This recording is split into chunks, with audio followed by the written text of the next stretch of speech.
बेटा आज का टॉपिक बहुत ज़्यादा इंटरेस्टिंग होने वाला है और हमें ध्यान से भी देखना है। कई बच्चों की डिमांड भी आई थी कि सर ब्लॉक, पीरियड और ग्रुप निकालना बताओ, तो इसलिए मैं उस टॉपिक को पहले करा रहा हूँ और फिर इलेक्ट्रॉनिक कॉन्फ़िगरेशन को दोबारा से पढ़ेंगे एक बार और। अगर तुम्हारी कोई कमी होगी तो तुम्हें पता चल जाएगा। फिर मेटल, नॉन मेटल और मेटलॉइड्स के बारे में पढ़ते हैं। ये सभी के लिए इम्पोर्टेंस रखता है। हमारे पीरियोडिक टेबल में जो हमारे सिलेबस में पोर्शन है वो बहुत ज़्यादा नहीं है, लेकिन एस ब्लॉक, पी ब्लॉक और डी ब्लॉक, देखो ये हमारे पास पीरियोडिक टेबल है। पीरियोडिक टेबल को आज ऐसे बनाते हैं। ये हमारे पास पीरियोडिक टेबल है और पीरियोडिक टेबल में सभी को दिखाई दे रहा है।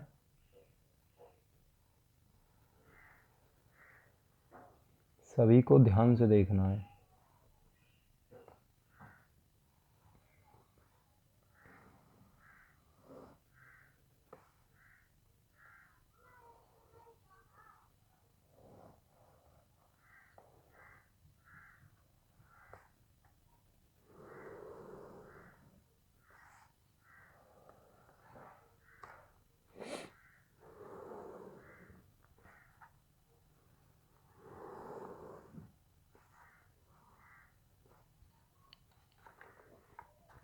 बेटा हमने पूरी पीरियोडिक टेबल में बहुत कुछ पढ़ा है। मैं आज दोबारा से एक बार रिवाइज करवा दूंगा। वैसे तो ये 11th और 12th दोनों के लिए अच्छे से समझ में आनी ज़रूरी है, लेकिन आप लोगों को ध्यान से देखना है। देखो हमारे पास कितने ग्रुप थे बेटा। ऐसे जो वर्टिकल कॉलम थे उन्हें क्या कहते हैं, सभी को याद है ना? सभी को याद है, क्या कहते हैं? ग्रुप्स। तो ग्रुप्स कितने थे मॉडर्न पीरियोडिक टेबल में?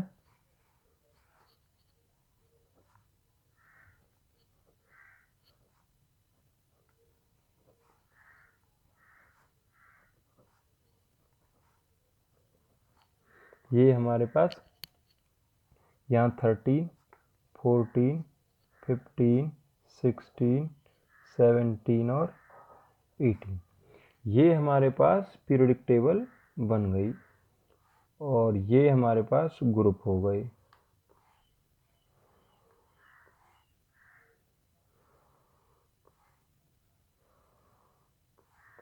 अब आपको ये ध्यान रखना है, जो मैंने आप सभी को बातें बताई हैं, वो क्या बातें बताई हैं कि इस पीरियोडिक टेबल के अंदर कितने ग्रुप्स हैं टोटल? 18। और कितने पीरियड हैं टोटल? 7। जो ऐसी रो हैं वो कितनी हैं? 7।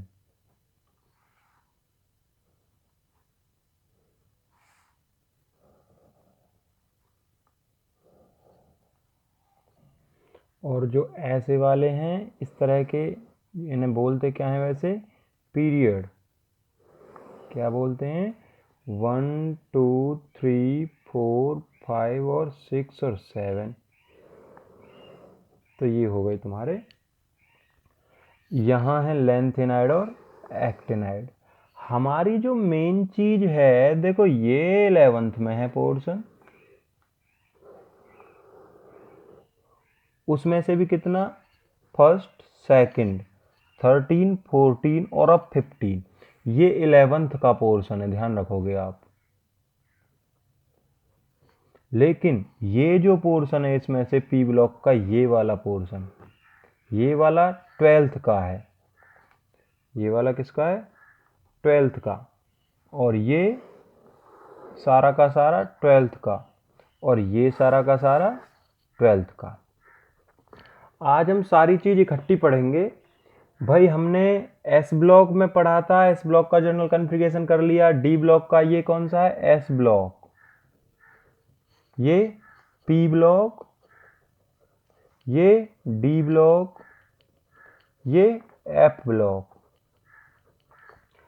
मैं आज बात करता हूं बेटा, किसी भी एलिमेंट को किस तरह से आप आइडेंटिफाई करोगे। ये डी ब्लॉक है, ये एफ ब्लॉक है, ये पी ब्लॉक है, ये एस ब्लॉक है। या फिर अगर इलेक्ट्रॉनिक कॉन्फ़िगरेशन की बात आई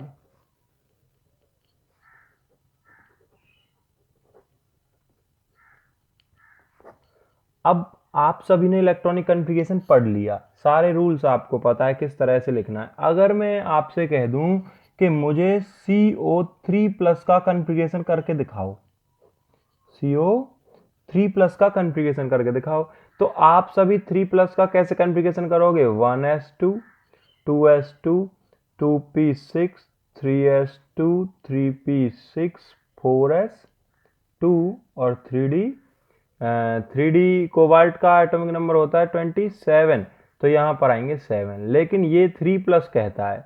अब 3+ का मतलब है 3 इलेक्ट्रॉन निकाल देना। पॉसिबिलिटी क्या क्या हो सकती हैं, आप यहां से करोगे। एक पॉसिबिलिटी तो ये है, इसे मैं ये लिख दूं 4s2 3d4। एक पॉसिबिलिटी ये है, इसे मैं लिखूं 4s0 और 3d6।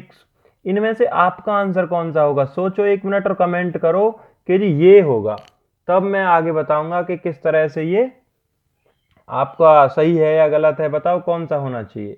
हमेशा ध्यान रखना है, जो ये वाली चीज बनी हुई थी सर्कल वाली, और जो ये मैंने बताया था 1s 2s 2p 3s, ये अकॉर्डिंग टू एनर्जी लगे हुए हैं। जिनकी कम एनर्जी है वो आगे हैं, जिनकी ज्यादा एनर्जी है वो पीछे हैं।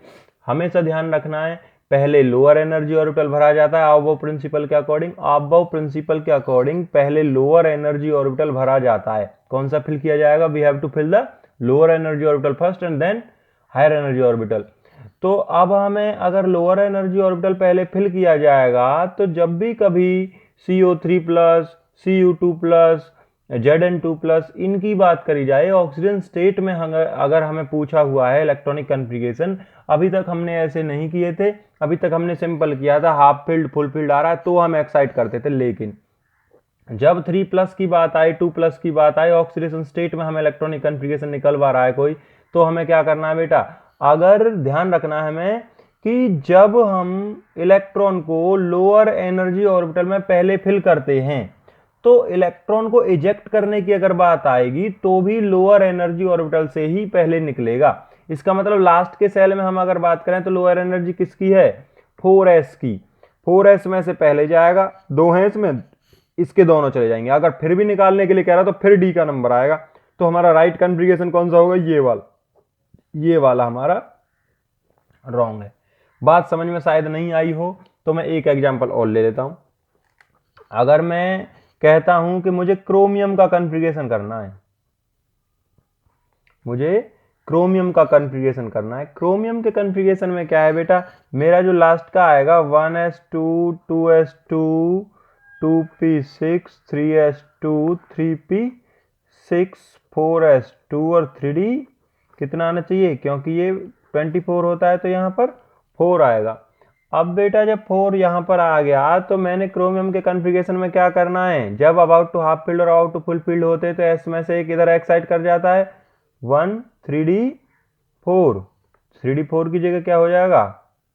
5 हो जाएगा। तो हमें दोबारा से देखना है एक बार एक्सेप्शनल कॉन्फ़िगरेशन को, और अब प्लस वाले करने हैं हमें। जैसे हमारे पास आ जाए Cu2+, Cu2+ का कॉन्फ़िगरेशन क्या होगा? Cu2+ का कॉन्फ़िगरेशन होगा 1s2 2s2 2p6 3s2 3p6 4s0 3d9। क्या कॉन्फ़िगरेशन होगा? 4s0 3d9। ये है यहाँ पर थोड़ा सा। अब अगर बात करें हम Cu+ की, Cu+ में क्या होगा? 1s2 2s2 2p6 3s2 3p6 4s0 3d10। इसलिए ये मोर स्टेबल होता है Cu2+ के कंपैरिजन में, क्योंकि यहाँ पर एक निकलने के बाद ये फुल फील्ड रहता है डी। अब हम बात करेंगे बेटा ग्रुप पीरियड और ब्लॉक्स की। देखो हमें अगर कोई भी एलिमेंट यही नहीं पता कि डी ब्लॉक एलिमेंट है तो हम कुछ नहीं कर पाएंगे ना। तो अब कहें कि मानो टेक्नीशियम कह दिया किसी ने, technetium is a transition element और नॉट। जब ट्रांजिशन एलिमेंट टेक्नीशियम को कह रहा है तो पहले तो हमें यह पता होना चाहिए कि ट्रांजिशन एलिमेंट होते कौन है। ट्रांजिशन एलिमेंट कैसे हम निकालेंगे? हमें ये निकालने के बाद पता लगाना है कि ये डी ब्लॉक है कि नहीं है, पहले ये पता लगाएंगे।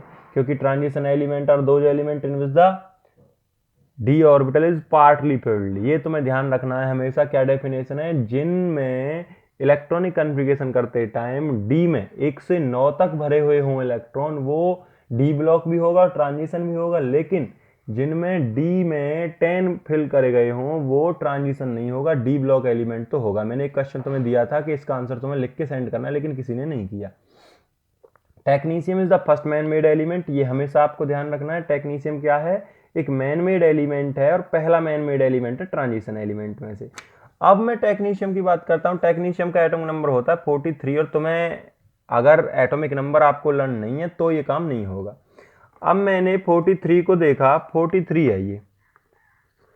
कॉन्फ़िगरेशन करूंगा मैं, कॉन्फ़िगरेशन मुझे करना है 1s2 2s2 2p6 3s2 3p6 4s2 3d10 4p6 4p6 तक 36 हो गए। इसके बाद 5s2 और 4d 36 37 और 38 38 के बाद यहां तक मेरे पास आएगा d5। ठीक है, अब इन्हें एक बार गिन लेते हैं। 2 2 4 2 6 6 और 6 12 6 18 और 2 20 10 30 30 6 36 36 2 38 और 38 और 2 40 और 3 43। ये इसका कॉन्फ़िगरेशन हो गया। अब अगर मेरे से पूछा जा रहा है कि इसके लिए पीरियड बताइए, ब्लॉक बताइए, ग्रुप बताइए, वैलेंसी बताइए, वैलेंस इलेक्ट्रॉन बताइए। अगर मेरे पास कोई भी एलिमेंट दिया हुआ है और उसके लिए ग्रुप, पीरियड और ब्लॉक पूछे जाएं तो हमें ये बताना है ढंग से। जैसे अब ये डी ब्लॉक एलिमेंट था, हमारा क्वेश्चन है technetium is a transition element और नॉट। तो ट्रांजिशन के लिए तो हमें ये पता होना चाहिए टेक्नीशियम डी ब्लॉक एलिमेंट है कि नहीं है, डी में कितने भरे हुए हैं। तो हम इसका क्या करेंगे, हमने कॉन्फ़िगरेशन किया था और इसका कॉन्फ़िगरेशन आया था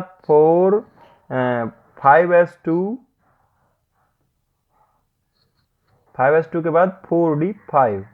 अब जब हमें ये देखना है इलेक्ट्रॉनिक कॉन्फ़िगरेशन करते टाइम, अगर हमारा लास्ट इलेक्ट्रॉन डी में जाए तो वो डी ब्लॉक, एस में जाए तो वो एस ब्लॉक, पी में जाए तो वो पी ब्लॉक, ये चीज तुम्हें निकाल लेनी है। हमें पता चल गया डी में कितने फिल हुए हैं, यहाँ 5 फिल हैं, 5 फिल हैं, तो ये डी ब्लॉक भी और ट्रांजिशन भी है। तो हम टेक्नीशियम का आंसर दे देंगे कि ये एक ट्रांजिशन एलिमेंट है। अगर बात आती है पीरियड की, जैसे पूछ लें third transition series, fourth transition series, तो यहां पर हमारे पास 5 लास्ट में कॉन्फ़िगरेशन करते टाइम लास्ट वाले एस के पास चले जाना है। एस के सामने जितनी भी वैल्यू लिखी हुई है वो तुम्हारे पीरियड की वैल्यू होती है। एस के सामने जितनी भी वैल्यू लिखी हुई है, लास्ट में एस जो आ रहा है, लास्ट से देखोगे आप, वो तुम्हारे किसकी वैल्यू होगी, पीरियड की वैल्यू होगी। अगर ग्रुप की बात करी जाए तो एस ब्लॉक के लिए हमारे पास 2 ही ग्रुप हैं, 1 और 2। कॉन्फ़िगरेशन करते टाइम हमारे पास मानो एस, लास्ट में एस आ रहा है तभी तो वो एस ब्लॉक एलिमेंट होगा। जैसे हमारे पास आ गया 4s1, तो ये एस ब्लॉक एलिमेंट है, एस ब्लॉक एलिमेंट है। अगर एस में 1 भरा हुआ है, एस में 1 है तो पहले ग्रुप का एलिमेंट होगा, यही 4s2 होता तो ये दूसरे ग्रुप का एलिमेंट होता। लेकिन पीरियड, आगे की ये चीज देखते हैं, फोर्थ पीरियड का मींस पीरियड कौन सा होगा, फोर्थ पीरियड का पहला एलिमेंट होगा। जिसमें S1 भरा हुआ होगा वो पहले ग्रुप का एलिमेंट होगा, S2 भरा है तो दूसरा एलिमेंट होगा फोर्थ पीरियड का।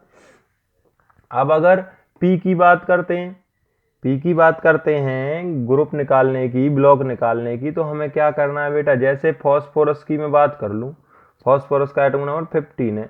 कॉन्फ़िगरेशन करेंगे तो 1s2 2s2 और 2p6 3s2 2 2 4 2 6 6 और 6 18 हो गए। लेकिन मुझे यहाँ तक तो जाना ही नहीं था, मेरा कॉन्फ़िगरेशन क्या होना था, 1s2 2s2 2 2 4 और 2p6 के बाद 3s2 भाई 2 2 4 2 6 6 और 6 12। अब इसके बाद कहाँ जाएंगे हम, 12 और 3 15, 3p3। बेटा पहले तो हमारा पता लगाना है कि कौन से ब्लॉक का एलिमेंट है। ये ब्लॉक क्या आ गया, पी ब्लॉक। अब पी ब्लॉक अगर आ गया तो पी ब्लॉक में हमें क्या करना है, हमें लास्ट का एस देखना है कि ये कौन सा पीरियड है। पीरियड होता है तुम्हारे पास, ये पीरियड है थर्ड, और थर्ड पीरियड में भी ये, अगर हम ग्रुप की बात करें, अगर ग्रुप की बात करी जाएगी तो आपको ध्यान रखना है एस लास्ट सेल में जितने इलेक्ट्रॉन होते हैं मीन्स वैलेंस इलेक्ट्रॉन 2 और 3 5, इसमें 10 जोड़ देना पी ब्लॉक के लिए। वैलेंस इलेक्ट्रॉन जो होते हैं, वैलेंस इलेक्ट्रॉन प्लस में 10 कर देना आपको। वैलेंस इलेक्ट्रॉन में 10 अगर आपने कर दिया तो ये हमारे पास क्या हो जाएगा, इसका ग्रुप नंबर आ जाएगा 15। अब हमने पता लगा लिया ग्रुप 15 है, पीरियड तीसरा है, ब्लॉक पी है। अगर इसके वैलेंस इलेक्ट्रॉन्स की बात आए तो हमें वैलेंस इलेक्ट्रॉन इसी से पता चल गए, और वैलेंस इलेक्ट्रॉन पता चलते ही सारा काम हो जाएगा। वैलेंस इलेक्ट्रॉन पता चलते ही हमें ऑक्सीडेशन स्टेट पता चल जाएगी। ऑक्सीडेशन स्टेट, ऑक्सीडेशन स्टेट कैसे पता चल जाएगी बेटा, अगर किसी ने 2 कोवलेंट बॉन्ड बनाए हैं या 2 आयोनिक बॉन्ड बनाए हैं तो एस वाले जाएंगे पहले, तो ये +2 शो कर सकता है। एस वाले निकलने के बाद 3 और निकलेंगे तो ये +5 भी शो कर सकता है। तो इसकी मेनली 2 कॉमन ऑक्सीडेशन स्टेट होंगी, या तो +2 या +5, या फिर अगर इसे अपना ऑक्टेट पूरा करना है तो ये +3 भी शो कर सकता है। तो इस तरह से हमें ऑक्सीडेशन -3 सॉरी, तो इस तरह से हमें इनकी ऑक्सीडेशन स्टेट भी इसी से पता लग जाएगा। तो ये बहुत काम की चीज है दोनों ही क्लासेज के लिए, +1 के लिए भी और +2 के लिए तो है ही। -3 +2 और +5 बेटा, पी ब्लॉक और डी एंड एफ ब्लॉक दोनों ही हमारे कंसेप्ट हैं, दोनों ही हमारे पेपर में आने वाले हैं 5 5 6 6 6 नंबर के। तो ये चीजें हमें भूलनी नहीं है। इलेक्ट्रॉनिक कन्फिग्रेशन मेनली ध्यान रखना है, ऑक्सीजन स्टेट हमेशा ध्यान रखनी है। जैसे अब बात अगर डी की करें तो हमारे पास ये है डी ब्लॉक। डी ब्लॉक का जैसे आयरन है, आयरन हमारे पास 26 है।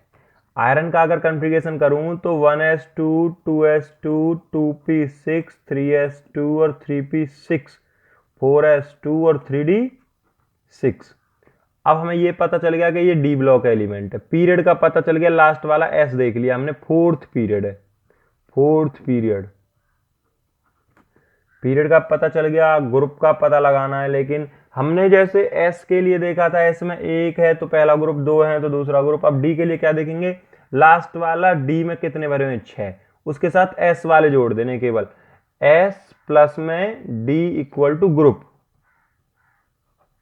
4 डी ब्लॉक। जब हमें पता चल गया कि डी ब्लॉक है, डी ब्लॉक है तो पीरियड तो देखेंगे इसी तरह से जिस तरह से देखते आ रहे थे, लेकिन ग्रुप कैसे देखेंगे, एस वाले और डी वाले इलेक्ट्रॉन्स को जोड़ देंगे लास्ट में, तो कितना हो जाएगा 6 और 2 8, तो इसका ग्रुप नंबर क्या आ जाएगा 8। तो इस तरह से हमें निकाल लेना। ऑक्सीडेशन स्टेट मैक्सिमम ये क्या शो कर सकता है, +2, क्योंकि 2 हैं एस वाले, और यहां से इनकी मोस्ट कॉमन ऑक्सीजन स्टेट क्या होती है +3, तो +3 तो शो करेगा, एक डी में से जा सकता है। तो आयरन मेनली +2 +3 +4 तक ही शो करता है, इससे ज्यादा बाई चांस ही करता है। तो ये सारी चीजें हैं जो आपको पता लगानी है।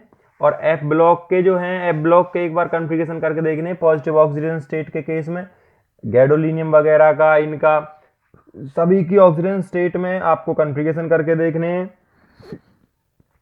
ठीक है बेटा। और अगर कहीं कोई दिक्कत आती है ग्रुप पीरियड ब्लॉक निकालने में तो पूछ लेना है। सभी ट्रांजिशन एलिमेंट कौन से एलिमेंट है, मैंने आज जो असाइनमेंट सेंड करने हैं वहां से यहाँ तुम्हें ये भी देखना है कि यहाँ कुछ एलिमेंट हैं। यहाँ जैसे स्कैंडियम है, स्कैंडियम के बाद यहाँ पर टाइटेनियम है, टाइटेनियम के बाद vanadium, chromium, manganese, iron, cobalt, nickel, copper, zinc. और यहाँ फिर बेटा सेकेंडियम के बाद यट्रियम, यट्रियम के बाद जिरकोनियम, जिरकोनियम के बाद नियोबियम, नियोबियम के बाद मॉलिब्डेनम, मॉलिब्डेनम के बाद टेक्नीशियम, टीसी, टेक्नीशियम के बाद रुथियम, आरयू, रुथेनियम, और फिर रोडियम, प्लेडियम, और सिल्वर, और कैडमियम। कैडमियम के बाद बेटा लैंथेनम, लैंथेनम के बाद हॉफनियम, हॉफनियम के बाद यहाँ पर आएगा तुम्हारे पास हॉफनियम 72, ये आएगा टेंटेलम, फिर टंगस्टन, टंगस्टन के बाद रीनियम, ओस्मियम, ओस्मियम के बाद आएगा आपका इरिडियम, लर्न करने हैं आपको। इरिडियम हो गया 77, फिर आएगा प्लेटिनम, और फिर आएगा गोल्ड Au, और फिर आएगा मरकरी। ये एलिमेंट आपको लर्न होने चाहिए हर हाल में। एक बात ध्यान रखोगे कि जिंक, कैडमियम और मरकरी, ध्यान से देखना, डी ब्लॉक की प्रॉपर्टीज में आया था कल, zinc, cadmium and mercury transition element नहीं थे। वो कैसे नहीं थे? क्योंकि जिंक, कैडमियम और मरकरी शो क्या करते हैं, कौन सी ऑक्सीजन स्टेट शो करते हैं बेटा? +2, जबकि और सभी की ऑक्सीजन स्टेट क्या होती है? +3। तो इनके डी में कितने होते हैं? इनके डी में होते हैं 10, इनके डी में क्या होता है? डी में 1 से 9। तो ये तो ट्रांजिशन एलिमेंट है, ये नॉन टिपिकल ट्रांजिशन एलिमेंट है, non typical transition element.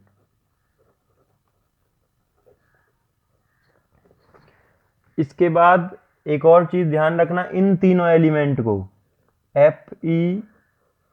FeCONI, इन तीनों एलिमेंट को किसके नाम से जाना जाता है? फेरस। किसके नाम से जाना जाता है? Ferrous metal. किसके नाम से जाना जाता है बेटा? Ferrous metal. इनको फेरस मेटल के नाम से जानते हैं हम, और इनकी प्रॉपर्टी पढ़ लेनी है, मैंने असाइनमेंट सेंड कर दिए हैं। और इसके बाद ये हमारे पास एलिमेंट हैं, ये technetium. Technetium man made element है, man made, first man made element, radioactive है। इसके बाद यहां मरकरी जो है वो लिक्विड कंडीशन में मिलता है, लिक्विड एट रूम टेम्परेचर। ये हैं बेटा तीनों एलिमेंट, Ag, Au और Cu। इन्हें तीनों को कहते हैं कॉइनेज मेटल। ये सिक्के बनाने के काम आते हैं, क्या कहते हैं? Coinage metal. ये हैं आपके 6 element, ruthenium, rhodium, palladium, osmium, iridium और प्लेटिनम। इन्हें कहते हैं प्लेटिनम मेटल। 6 के 6। इनमें तुम्हें ध्यान रखना है बेटा, ओस्मियम और इरिडियम की डेंसिटी जो है हाईएस्ट होती है, सेकेंडियम की सबसे कम होती है, लोएस्ट डेंसिटी, और हाईएस्ट डेंसिटी। ठीक है। इसके बाद जो तुम्हारे पास ये +7 और ये भी +7 ऑक्सीडेशन स्टेट करते हैं। यहाँ Mn की ऑक्सीडेशन स्टेट +7 है, यहाँ पर रुथियम की ऑक्सीडेशन स्टेट +8 है। जैसे पूछ लें तो मैं क्वेश्चन के maximum oxidation state of first transition series, इस सीरीज को फर्स्ट ट्रांजिशन सीरीज बोलते हैं, इसको सेकेंड और इसको थर्ड। इनमें पूछ लें which element possess highest oxidation state in the first transition series, तो क्या होगा? मैग्नीज, Mn +7 रखता है। रुथियम सेकेंड ट्रांजिशन सीरीज का एलिमेंट है, +8 रखता है। और तुम्हारे पास थर्ड ट्रांजिशन सीरीज का इरिडियम, ओस्मियम कौन सी रखते हैं? +7 +8 ऑक्सीजन स्टेट शो कर देते हैं। यहीं पर टंगस्टन की अगर बात करी जाए तो टंगस्टन हाईएस्ट मेल्टिंग पॉइंट रखता है, हाईएस्ट मेल्टिंग पॉइंट टंगस्टन का सबसे ज्यादा पूरी पीरियोडिक टेबल में मेल्टिंग पॉइंट ज्यादा होता है। यहां पर जिरकोनियम और हॉफनियम, जिरकोनियम और हॉफनियम की एटॉमिक रेडियाई इक्वल होती है, और वो किस कारण से होती है? वो क्या होता है? लेंथेनाइड कॉन्ट्रैक्शन लगता है इनमें, लेंथेनाइड कॉन्ट्रैक्शन। जो भी टर्म समझ में ना आए तुरंत पूछ लेनी है कि किसका मतलब क्या होता है। तो ये तुम्हारी बेसिक चीजें थी जिन्हें मेनली ये बेटा आयरन, कोबाल्ट और निकेल जो है तुम्हारे, ये फेरोमैग्नेटिक भी होते हैं, जो परमानेंट मैग्नेटिज्म शो करते हैं, परमानेंट मैग्नेटिज्म शो करते हैं। जैसे हमारे पास 3 तरह के होते हैं, डायमैग्नेटिक, पैरामैग्नेटिक और फेरोमैग्नेटिक। तो ऐसे फेरोमैग्नेटिक हैं ये हमेशा तुम्हें बात ध्यान रखनी है और इसे भूलना नहीं है बिल्कुल भी। तो ये चीजें थी जो आपको ध्यान रखना है।